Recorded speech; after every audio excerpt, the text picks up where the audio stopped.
Kamusta Aquarius? Welcome to Like a Tarot. Alamin muna natin kung ano ang message ng spirit guide mo. Ang next ay yung kung ano ang dapat mo nang iwan sa taong 2024. Aalamin natin yung situation, solution, at outcome. Meron din na para sa person mo patungkol sa message niya or feelings.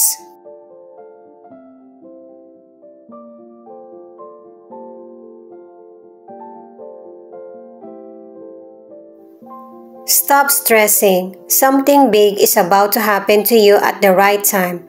The universe will give you what is yours. Kailangan ng pasensya para sa timing ng buhay mo. 2-4-4-5. Balance your relationship and career. Maganda na itong advice na ito sa iyo para maisaayos mo kung ano man yung problemang nangyayari sa buhay mo. Itong reading na ito ay para sa 2024 lang, na kung ano yung dapat mong iwan sa taong 2024. At para sa mga bagong viewers, ang reading na ito ay guide reading lamang at saka hindi magre-resonate sa lahat. Kunin mo lang yung akma sa sitwasyon mo. At kung kailan mo ito napanood, yon ang start ng 1-week reading para sa iyo. Ikaw na bahala magpalit kung si person mo ito o ikaw. Ano ang situation mo? Yun yung alamin natin para malalaman mo kung ano yung dapat mong iwan na. 7 of Swords, 5 of Swords, at 2 of Wands. Base dito sa tatlong cards, nakadalawang cards ka na lumayo ka or mag-walk away.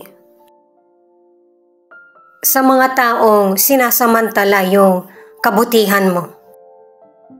Kung nasa ibang bansa ka na at may connection ka pa rin sa mga ganitong person, mas maigi na bigyan mo ng pansin yung sarili mo.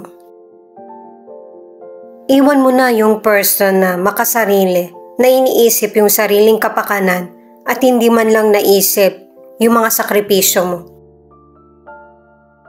Kahit na mag-isa mo tahakin yung buhay mo, kayang-kaya mo. Pag wala yung toxic, mas makakaisip ka ng goal at saka yung susunod pa na plano. Ang ilan sa inyo sa career, hindi seryoso yung kasamahan mo sa trabaho. Hindi rin siya mapagkakatiwalaan. May posibilidad na kasama mo to sa ibang bansa. Or yung trabaho mo nasa malayo. Kaya mag-ingat. Sa mga negosyante naman, mag-ingat sa person na magaling manloko. At kapag napansin mo sa career or negosyo na ganito yung pag-uugali ng nakilala mo or kasamahan sa trabaho, ikaw pa yung haharasin. Pero hindi mo kailangan mag-alala kung sakaling bitawan mo yung career or negosyo. Kasi meron ka pang isang option na magbibigay din sa iyo ng tagumpay at saka happiness.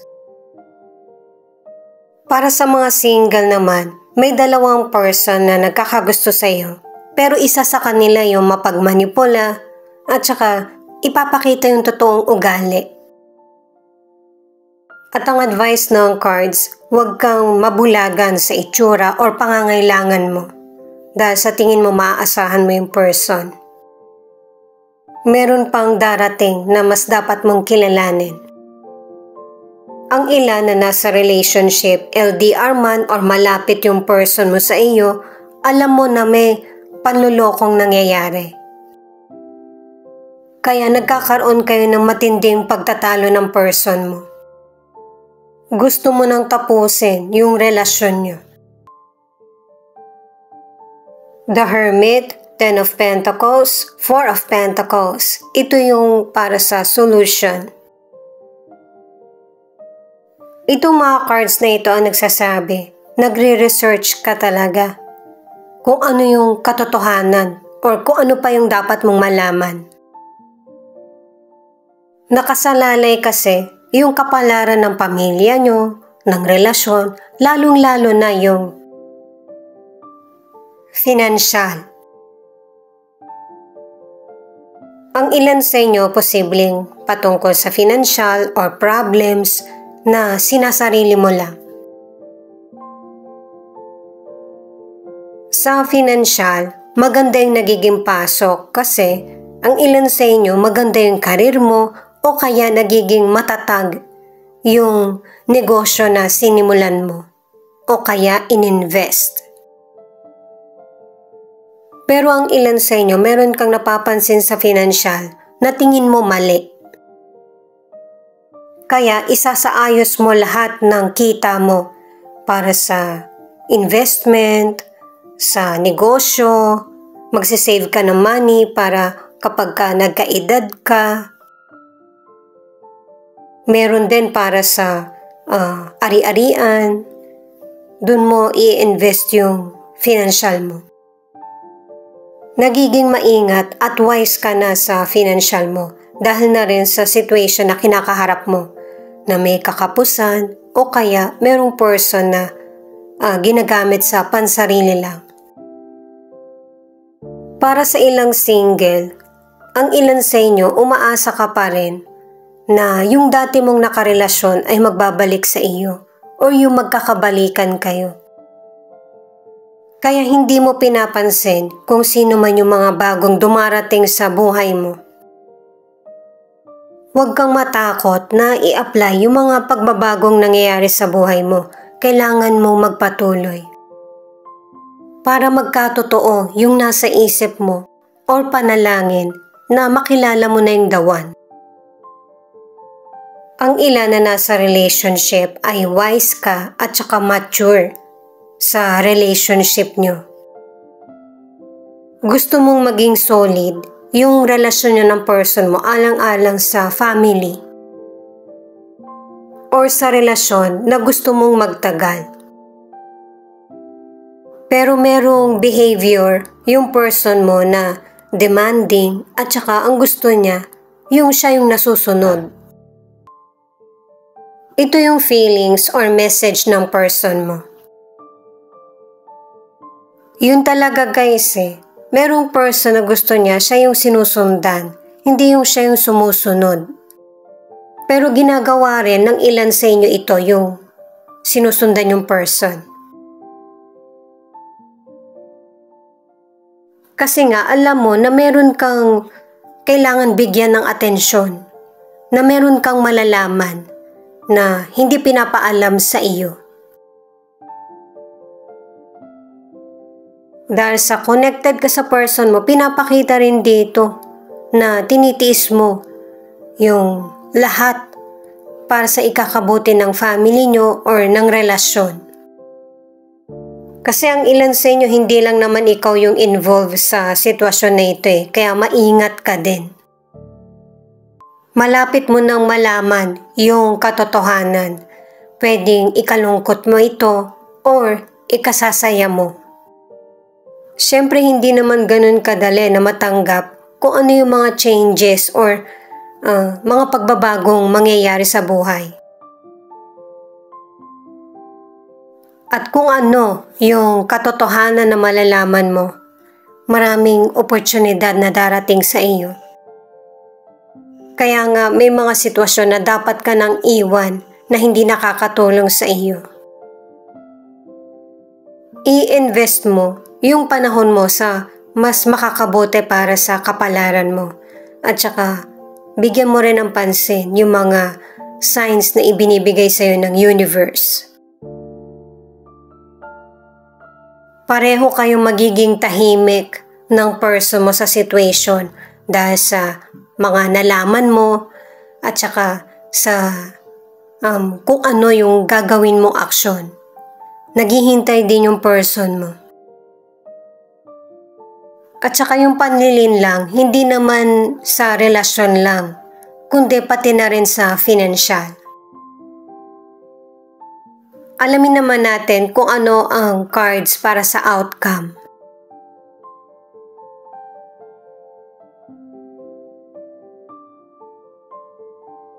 Eight of Cups in reverse, King of Cups, Five of Pentacles. Itong mga cards na ito ang nagsasabi na merong person na hihingin yung kapatawaran mo. Hihingi siya ng second chance. Kasi itong person na to may posibilidad na meron kang nasabi sa kanya na na-trigger siya. Or nagkahiwalay na kasi kayo. At base sa cards, merong person na ire-reject mo na kung ano yung hihingi ng person na ito. Kasi lahat tayo may limitasyon na kailangan din natin pahalagahan yung sarili natin para papahalagahan ka din. Sa kalusugan, yung mga nangyaring mahirap na sitwasyon sa buhay mo ay nakaapekto sa iyo. Kaya ito na yung time na pahalagahan mo na yung sarili mo at saka yung bigyan pansin yung kalusugan mo. At kung ano man yung mga problema mo sa karir man ito, sa financial, sa kalusugan, ay temporary lang. Malalagpasan mo rin ito. Naka 3 cards ka na. Ang ilan sa inyo single ka man or nasa relationship, yung naging trato sa iyo ng person mo ay nagpababa ng tiwala sa sarili or kaya kumpiyansa. Ang ilan sa inyo sa relationship, pagbibigyan mo yung person mo. Pero kahit na binigyan mo na siya ng pagkakataon, ay hindi pa rin talaga magbabago kung ano yung nakasanayan ng person mo. At saka kung kailan naaayos na kayo ng person mo, meron ka pang malalaman na sekreto na ang ilan sa inyo, meron palang anak sa iba yung person mo. At kung mahal nyo talaga yung isa't isa, re-resolbahan nyo to ng magkasama. Single ka man or nasa relationship, ang ilan sa inyo ang nagiging problema ay yung sa financial or kalusugan. Itong Two of Cups ang nagsasabi na ang ilan sa inyo kahit anuman yung naging problema mo sa relasyon mo sa kapwa mo or sa person mo, mas pipiliin mo yung kapayapaan. Pipiliin mo na makasama yung taong mahal mo. Kasi ang gusto mo yung buo ang pamilya or yung buo ang relationship nyo. Kahit na meron man siyang weakness. Kahit na maraming pinagdaanan yung relasyon nyo ng person mo or sa kapwa mo, mabubuo na yung respeto at saka kapayapaan. Para naman sa ilang single, may potential person na darating sa buhay mo na magseseryoso sa iyo. Kaya huwag ka mawalan ng pag-asa na wala nang darating pa sa buhay mo.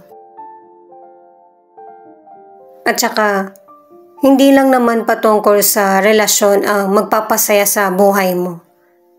Patungkol din sa pag-solve sa problem mo, sa financial, o kaya sa karir mo. Ibibigay sa iyo ng universe kung ano yung kakulangan sa buhay mo at kung ano yung nararapat na makamit mo. Alamin pa natin kung ano yung message or feelings ng person mo. Thank you nga pala sa mga nag-like, share, comment, and subscribe. Ingat po kayo palagi saan man kayo naroon.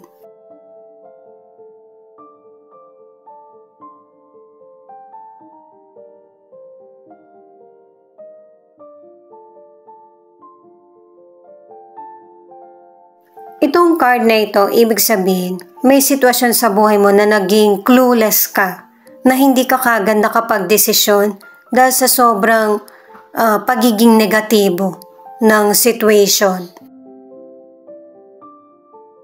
At sinisikap mo na yung mga challenges ay matapang mo na hinaharap. Nagkakaroon ng space, pahinga, pero natatapos mo pa rin, naharap mo pa rin. At dahil sa iba't ibang situation or challenges na dumating sa buhay mo, mas lalo kang nagtiwala sa sarili at saka naharap mo na kahit anumang problema ang dumating sa buhay mo. Mas lalo ka pang naging matapang at saka matatag. Kahit na may mga challenges na dumarating sa buhay mo, meron pa ring mga magandang plano ang universe para sa iyo. Mga sitwasyon na hindi mo na inaasahan, na akala mo hindi na darating pa sa iyo. Ito yung pinairal mo sa situation na ito rin yung bumalik sa iyo. Nakikita na ng person kung ano yung halaga mo sa buhay niya. Yung mga iba't ibang challenges na kinaharap nyo ng person mo, mga sitwasyon na nangyari sa kanya at nangyari sa iyo ay pareho nyong nalagpasan. At merong magandang ending or perfect ending ang nangyari sa sitwasyon or sa relationship nyo ng person mo. May mga person na inalis yung mga negatibo sa buhay o kaya person, pero may mga person din naman na inalis yung negatibo pero nananatili sa relasyon. Kasi iba-iba tayo ng sitwasyon at saka iba-iba tayo ng pagtanggap sa situation. May mga person kasi na may mga decision na ginagawa na hindi naman para sa sarili lang, kundi para sa ikakabuti rin ng lahat. Ito naman yung mga charms na posibleng hanggang dito makaresonate ka or hanggang sa mga cards lang.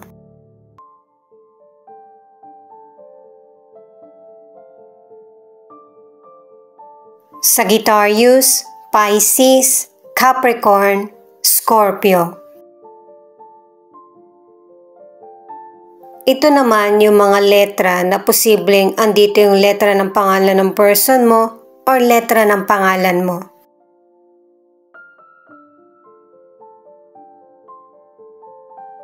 B, N, Z, K, I, H, V, F, M, J.